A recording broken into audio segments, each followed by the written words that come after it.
Hi everybody, I thought I would do a really quick video just explaining how to make sure you get a good grade on those discussion questions. So it's the beginning of the semester and I have a discussion question that I have just completed. I want to show you guys how to make sure you get as many points as possible.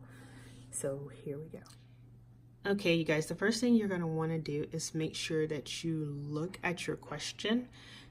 I always find that is the best way to start your discussion questions or any of your assignments that you have in school. If you don't know what you're going to be answering when you're doing your reading, you are going to know that you know the answer, but you're not going to know where the answer is.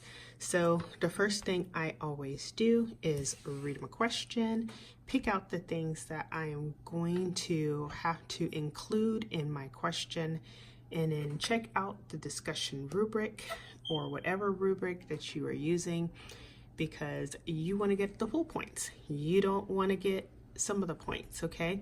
You need to know the difference between what is the full points and what is unsatisfactory, because you may think that you included all that stuff. Sometimes the instructors, you know, they forget.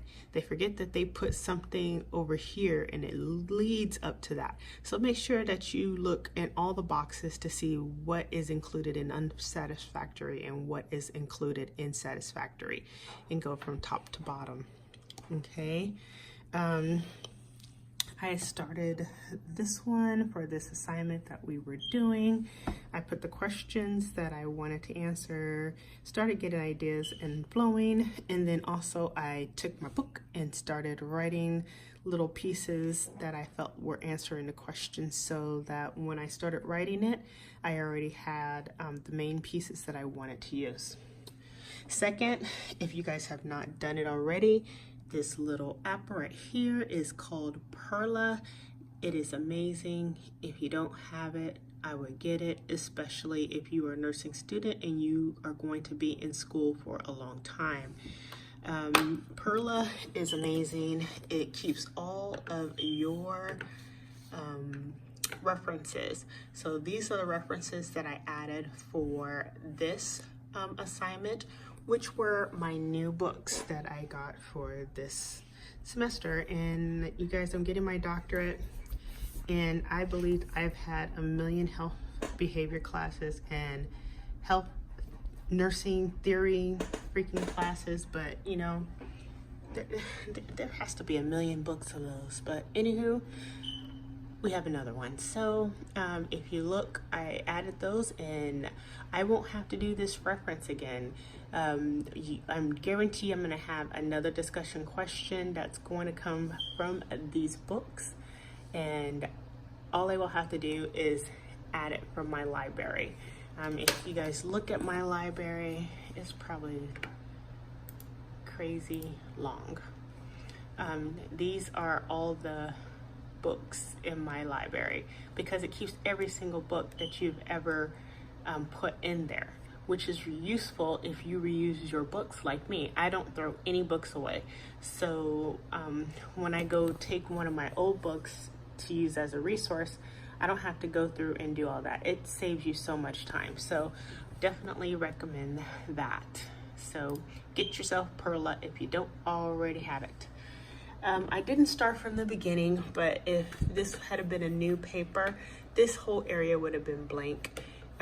Perla does everything for you. It starts it, it indents it, it makes sure that you are double spaced, it puts your citations in the right spot, it makes sure your citation is done correctly. You should still keep your APA book out, but notice how with the first citation, it has all the authors right here, and then the next one, it go ahead and corrects to the next way how you're supposed to do it if you add that author again. Then at the bottom, it includes the references, it puts it how it's supposed to. This is an example of a discussion question. When I start doing my next paper, I will show you guys how it starts the paper. But again, if you don't have Perla, go ahead and get it. When you're done doing your paper, of course, you'll go ahead and cut and paste and put it into your discussion question, which it winds up looking just fine, okay? It winds up, if it has only one.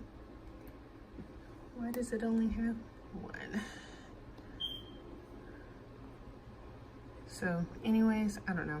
It's not doing it right on my iPad, but I already added mine in here.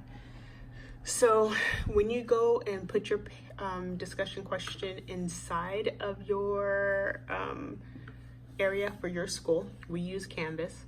When you put your discussion question in there, make sure you go ahead and look how it's formatted. Make sure it's not single space or all gap together. Usually when you copy and paste it, everything winds up looking good, except the references will be over here. Take the extra time and go ahead and put it in the center.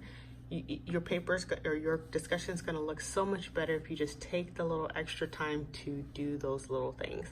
Your teacher will appreciate it, and I just noticed that I have a lot less issues with my papers and my grading when I go ahead and make sure everything's done correctly. If you guys have any other questions or want me to show you, step by step how to utilize Perla, just go ahead and let me know. I'm going to go out of here. But when you want to create a paper, all you do is go to the little create a paper spot. You put which type of paper you're doing, so either the whole research paper or you do the discussion post. For this one, I did the discussion post, and then you go ahead and add it. Whenever you want it, you just open it right up. You can also open it up on your school website, so if you ever start doing a paper and you forget the paper